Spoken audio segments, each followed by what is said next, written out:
ونستعينه ونستغفره ونعوذ بالله من شرور أنفسنا ومن سيئات أعمالنا من يهده الله فلا مضل له ومن يضلله فلا هادي له أشهد أن لا إله إلا الله وحده لا شريك له وأشهد أن محمدا عبده ورسوله أعوذ بالله من الشيطان الرجيم بسم الله الرحمن الرحيم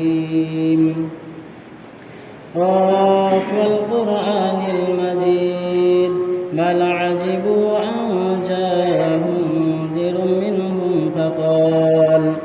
فقال الكافرون هذا شيء عجيب أإذا متنا وكنا ترابا ذلك رجل بعيد قد علمنا ما تنقص الأرض منهم وعندنا كتاب حفيظ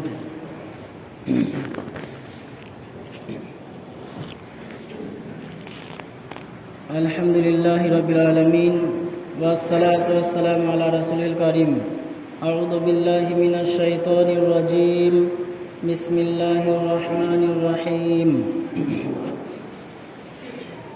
يا أيها الذين آمنوا لا تأكلوا أموالكم بينكم بالباطل وقال النبي صلى الله تعالى عليه وسلم الراشي المرتشي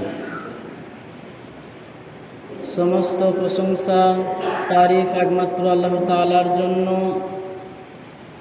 যার নিমিত্তে আজ আমরা উপস্থিত হয়েছি, তাই সকলে শুকর আদায় করে বলি আলহামদুলিল্লাহ। তারপরে পরে বিশ্ব নবীর উপরে দরুদ ও সালাম বর্ষিত হোক। আল্লাহুম্মা সাল্লি আলাই আল্লাহুম্মা বারিক আলাই। সম্মানীয় উপস্থিতি, আলোচ্য বিষয় শাওয়ালের রোজা এবং কোন প্রথা।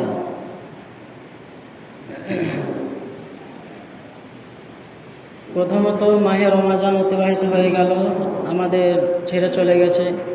তো মাহে রমাজানের কারণবশত যারা হয়তো মুসাফির ছিল বা অসুস্থ মানুষ বা যে কোনো কারণে যাদের রোজা ছুটে গেছে বা রাখতে পারে নাই, হোক সেটা 15 মাস বা একটা দুটো কিংবা 7টা, যতটাই হোক না কেন, তারা কখন কাজা তুলবে। আর এই যে শাওয়াল মাস চলছে, রমাজানের পরের মাস শাওয়াল মাস, এই শাওয়াল মাসের যে 6টা রোজা রয়েছে কিভাবে রাখবে সেই সম্পর্কে। আর দ্বিতীয়ত কোন কথা। আল্লাহ রাব্বুল আলামিন বলেন সূরাতুল বাকারা 184 নম্বর আয়াতের একটা অংশ এবং 85 নম্বর আয়াতের একটা টুকরা বা অংশ।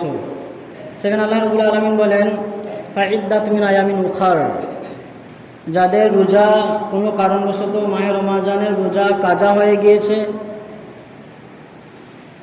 তাদেরকে আল্লাহ রাব্বুল আলামিন ইখতিয়ার দিলেন যে তারা এই রোজা পালন করবে বা কাজা তুলবে অন্য দিন। মানে রমজান মাসের 1টা হোক 2টা হোক 6টা হোক, যটা রোজা কাজা হয়েছে তারা অন্য সময়ে তুলবে। এবার আয়েশা রাদিয়াল্লাহু তাআলা আনহা, তিনি রোজা কাজা হলে কখন তুলতেন, কিভাবে তুলতেন, তার প্রমাণ রয়েছে সহিহ বুখারী কিতাবুস সাওম অধ্যায় 30 অধ্যায়ের 1950 নম্বর হাদিস। বর্ণনাকারী আবি সালমা তিনি বলেন যে সামি'তু আয়েশাতা, আমি আয়েশা রাদিয়াল্লাহু আনহার নিকটে শুনেছি, তাকুলু, তাকে বলতে, কানা ইয়াকুনু আলাইয়া সাওমু মিন রমাদান, যখন আমার রমজান মাসের সিয়াম বা রোজা কাজা হয়ে যেত কোনো কারণবশতে, তো কি করতাম আমি। তিনি বলছেন যে ফামাস্তাতিউ আন আকুদিয়া ইল্লা ফি শাবান, তো সেই রোজাটা তোলা, যটা রোজা আমার কাজা হয়ে যেত, শাবান মাস আসা ছাড়া আমি অন্য মাসে তুলতে পারতাম না। কেন? তিনি বলেন যে শুকলিন নবী সাল্লাল্লাহু আলাইহি ওয়াসাল্লাম, রাসূলুল্লাহ সাল্লাল্লাহু আলাইহি ওয়াসাল্লামের সাথে বা কোনো কাজে আমি ব্যতিব্যস্ত থাকতাম, যে কারণে শাবান মাস ব্যতীত রমজান মাসের কাজা রোজা আমার জন্য তোলা সম্ভব হতো না। শাবান মাস রমজান মাসের আগের মাসটাকে বলা হয়। তাহলে হাদিস প্রমাণ করছে যে আপনার যদি সমস্যা থাকে, কোনো কারণবশত তুলতে পারলেন না, রমজান মাসের পরে তাহলে আপনি 11টা মাস টাইম পেয়েছেন। ফের রোজা আসার আগে পর্যন্ত আপনি আপনার সুবিধা মতন একটা রেখে একটা দিন রেস্ট নিয়ে এভাবে আপনার সুবিধার মতন কাজা রোজা তুলতে পারবেন, কোনো সমস্যা নেই। এবার আসি শাওয়াল মাসে রোজা রাখলে যে নেকি রয়েছে, তাহলে আমরা আগে শাওয়াল রাখবো না কাজা, ভালো করে বুঝে যাবেন। কারণ শাওয়াল মাসে রোজা এই চাঁদটা ভোর হবে, এই চাঁদটা পেরিয়ে গেলে আর হবে না।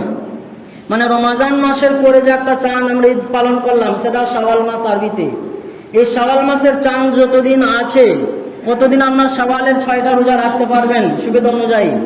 কিন্তু শাওয়াল মাস পেরিয়ে গেলে আর আপনি নফল রোজাটা রাখতে পারবেন না। সেই জন্য যদি আপনার অসুবিধা থাকে তাহলে আগে আপনি নফলটা রাখবেন, আর যদি পারেন আগে কাজা তুলে নেবেন। আপনার এখতিয়ার, আপনি সুবিধা অনুযায়ী রাখতে পারবেন, সমস্যা নেই। এবার শাওয়াল মাসে রোজা রাখলে কি নেকি সেটা দেখি। আবু দাউদের 2433 নম্বর হাদিস এবং সুনানে তিরমিজি 1084 নম্বর হাদিস। বর্ণনাকারী আবু আইয়ুব আনসারী তিনি বলেন, আনী নবী সাল্লাল্লাহু আলাইহি ওয়াসাল্লাম কল, আল্লাহর নবী বলেছেন, মান সামা রমাদান, যে ব্যক্তি রমজান মাসের সিয়াম পালন করলো, রোজা রাখলো রমজান মাসে, পুরো রমজান মাস, তারপরে সুম্মা আতবাহু সিত্তিনা শাওয়ালে, তারপরে শাওয়াল মাসে মানে রমজান মাসের পরের মাস, যেটা বর্তমান যে মাস এখন চলছে, আমরা যে মাসের মধ্যে রয়েছি, এই মাসের 6টা রোজা যদি পালন করে রমজান মাসের পরে তো কান্নামা সামাদ দাহার, সারা বছর রোজা রাখার নেকি অর্জন করবে। সুবহানাল্লাহ। তাহলে 6টা রোজা যদি রাখি রমজান মাসের রোজা পরে তাহলে সারা বছর রোজা রাখার নেকি অর্জন করতে পারবেন ইনশাল্লাহ। তাহলে আমরা যারা, এটা হচ্ছে নফল রোজা, যদি আপনি রাখেন নেকি পাবেন, না রাখলে কোনো গুনাহ নেই, আপনার এটা ইখতিয়ার। তো যারা রাখতে চান রাখবেন, নেকি অনেক রয়েছে, সারা বছর রোজা রাখার নেকি পাবেন। কারো কাজা আছে, যদি কাজা আগে তুলতে না পারেন লাস্টে তুলবেন, আগে শাওয়াল মাসে রোজা রাখেন, তারপরে সে শাবান মাস পর্যন্ত আপনি আপনার কাজা সুবিধা অনুযায়ী বড় মাসে রোজা ঠান্ডাতে ছোট দিনে তুলে নেন, কোনো সমস্যা নেই। কারণ এখানে আল্লাহ রাব্বুল আলামিন ইখতিয়ার দিয়েছে, অন্য দিন রাখবেন আপনার সুবিধা অনুযায়ী, ছোট বড় গরম বলে কোনো অসুবিধা নেই। তাহলে আমরা এই বিষয়টা ক্লিয়ার বা বুঝতে পারলাম। আল্লাহ আমাদের তৌফিক করুন, আমরা যেন এর উপর আমল করতে পারি, আমিন।